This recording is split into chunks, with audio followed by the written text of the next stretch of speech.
द्रोणाचार्य ऋषि भारद्वाज तथा गत्राची नामक अप्सरा के पुत्र थे। कुरु प्रदेश में पांडु के पुत्रों तथा धृतराष्ट्र पुत्रों के वे गुरु थे। महाभारत युद्ध के समय वे कौरव पक्ष के सेनापति थे। गुरु द्रोणाचार्य के अन्य शिष्यों में एकलव्य का नाम उल्लेखनीय है। उसने द्रोणाचार्य द्वारा गुरु दक्षिणा मांगे जाने पर अपने दाएं हाथ का अंगूठा काट कर दे दिया। एकलव्य निषाद राज का पुत्र था और एक राजकुमार भी। कौरवों और पांडवों ने द्रोणाचार्य के आश्रम में ही अस्त्रों और शस्त्रों की शिक्षा पाई थी। अर्जुन द्रोणाचार्य के प्रिय शिष्य थे। वे अर्जुन को विश्व का सर्वश्रेष्ठ धनुर्धर बनाना चाहते थे। जन्म।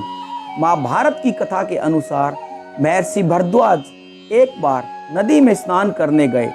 स्नान समाप्ति के बाद उन्होंने देखा कि अप्सरा गताची नग्न होकर स्नान कर रही है। यह देखकर वह कामातुर हो गए और उनके जिस्म से वीर्य टपक पड़ा। उन्होंने ये वीर्य एक द्रोण मिट्टी के कलश में रखा, जिससे एक पुत्र जन्मा। दूसरे मत से कामातुर भारद्वाज ने गत्राची से शारीरिक मिलन किया, जिसकी योनिमुख द्रोण कलश के मुख के समान थी। द्रोण दोनों से उत्पन्न होने का कारण उनका नाम द्रोणाचार्य पड़ा। जीवन। द्रोण अपने पिता के आश्रम में रहते हुए चारों वेदों तथा अस्त्र शस्त्रों के ज्ञान में पारंगत हो गए। द्रोण के साथ प्रशत नामक राजा के पुत्र द्रुपद भी शिक्षा प्राप्त कर रहे थे तथा दोनों में प्रगाढ़ मैत्री हो गई। उन्हीं दिनों परशुराम अपनी समस्त संपत्ति को ब्राह्मणों में दान करके महेंद्राचल पर्वत पर तप कर रहे थे। एक बार द्रोण उनके पास पहुंचे और उनसे दान देने का अनुरोध किया। इस पर परशुराम बोले, वत्स, तुम विलंब से आए हो। मैंने तो अपना सब कुछ पहले से ही ब्राह्मणों को दान में दे डाला है। अब मेरे पास केवल अस्त्र शस्त्र ही बचे हैं। तुम चाहो तो उन्हें दान में ले सकते हो। द्रोण यही चाहते थे, अतः उन्होंने कहा, हे गुरुदेव, आपके अस्त्र शस्त्र प्राप्त करके मुझे अत्यधिक प्रसन्नता होगी, किंतु आपको मुझे इन अस्त्र शस्त्रों की शिक्षा देनी होगी तथा विधि विधान भी बताना होगा। इस प्रकार परशुराम के शिष्य बनकर द्रोण अस्त्र शस्त्र सहित समस्त विद्याओं के अभूतपूर्व ज्ञाता हो गए।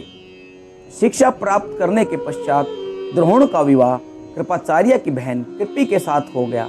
कृपि से उनका एक पुत्र हुआ। यह महाभारत का वह महत्वपूर्ण पात्र बना जिसका नाम अश्वत्थामा है। द्रोणाचार्य ब्रह्मास्त्र का प्रयोग जानते थे, जिसके प्रयोग करने की विधि उन्होंने अपने पुत्र अश्वत्थामा को भी सिखाई थी। द्रोणाचार्य का प्रारंभिक जीवन गरीबी में कटा। उन्होंने अपने सहपाठी द्रुपद से सहायता मांगी, जो उन्हें नहीं मिल सकी। एक बार वन में भ्रमण करते हुए गेंद कुएं में गिर गई। इसे देखकर द्रोणाचार्य ने अपने धनुष विद्या की कुशलता से उसको बाहर निकाल लिया। इस अद्भुत प्रयोग के विषय में तथा द्रोण के समस्त विषयों में प्रकांड पंडित होने के विषय में ज्ञात होने पर भीष्म पितामह ने उन्हें राजकुमारों के उच्च शिक्षा के नियुक्त कर राजश्रय में ले लिया और वे द्रोणाचार्य के नाम से विख्यात हुए। महाभारत युद्ध। जब महाभारत का युद्ध तय हुआ तो द्रोण ने अपने पुत्र अश्वत्थामा समेत कौरव सेना का साथ दिया। युद्ध की शुरुआत में वे एक मुख्य भूमिका में थे। युद्ध के 11वें दिन के बाद भीष्म पितामह को अर्जुन के बाणों की सरसैया पर लेटने के बाद दुर्योधन ने कर्ण के कहने पर द्रोण को कौरव सेना का प्रधान सेनापति चुना। सेनापति बनते ही दुर्योधन और शकुनी द्रोण से कहते हैं कि युधिष्ठिर को बंदी बना लेंगे तो युद्ध समाप्त हो जाएगा। दुर्योधन की योजना को अर्जुन पूर्ण नहीं होना देना चाहते थे। कर्ण भी पांडव सेना का भारी संहार करता है। दूसरे ही दिन युधिष्ठिर को बंदी बनाने के लिए शकुनी और दुर्योधन अर्जुन को युधिष्ठिर से बहुत दूर भेजने में संपूर्ण हो जाते हैं, लेकिन अर्जुन समय पर पहुंचकर युधिष्ठिर को बंदी बनाने से बचा लेता है। दुर्योधन राजा भगदत्त को अर्जुन से युद्ध के लिए भेज देता है। भगदत्त भीम को हरा के अर्जुन के साथ युद्ध करते हैं। श्री कृष्ण भगदत्त के वैष्णवास्त्र को अपने ऊपर लेकर अर्जुन की रक्षा करते हैं।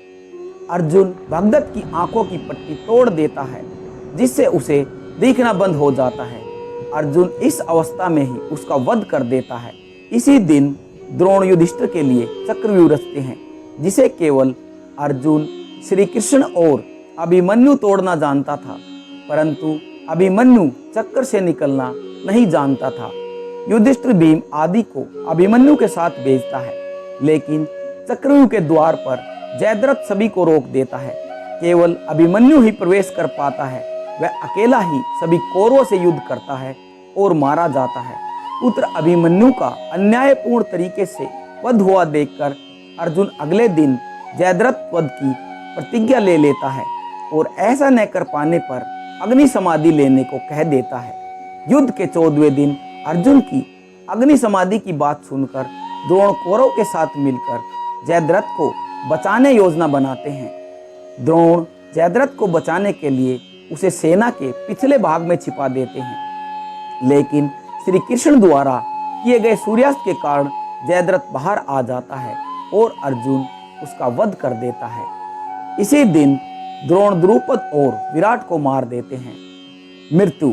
युद्ध के 15वें दिन द्रोण द्वारा युद्ध में हो रही पांडव सेना की हानि को देख श्री कृष्ण ने युधिष्ठिर को द्रोण को हराने के लिए भेद का सहारा लेने को कहा और युद्ध में ये बात फैलाने के लिए कहा कि अश्वत्थामा युद्ध में मारा गया। तब इसको अपने धर्म के विरुद्ध देखकर युधिष्ठिर इस कपट को नकारने की कोशिश करने लगे। तभी एक योजना के तहत भीम ने अवंती राज के एक अश्वत्थामा नामक हाथी का वध किया और युद्ध क्षेत्र में ये बात फैलाने लगा कि अश्वत्थामा मारा गया। जब इस बात का द्रोण को पता चला तो वो युधिष्ठिर के पास गए और पूछा कि सच में अश्वत्थामा की मृत्यु हो गई है। तब युधिष्ठिर ने अश्वत्थामा नामक मरे हुए हाथी को ध्यान में रखकर हाँ कह दिया। इसको सुनकर द्रोण को सदमा लगा और वे अपने अस्त्र शस्त्र त्याग कर अपने इकलौते पुत्र की मौत का शोक बनाने हेतु धरती पर बैठ गए। तभी पांडव सेना के सेनापति और द्रौपदी के भाई धृष्टद्युम्न ने तलवार से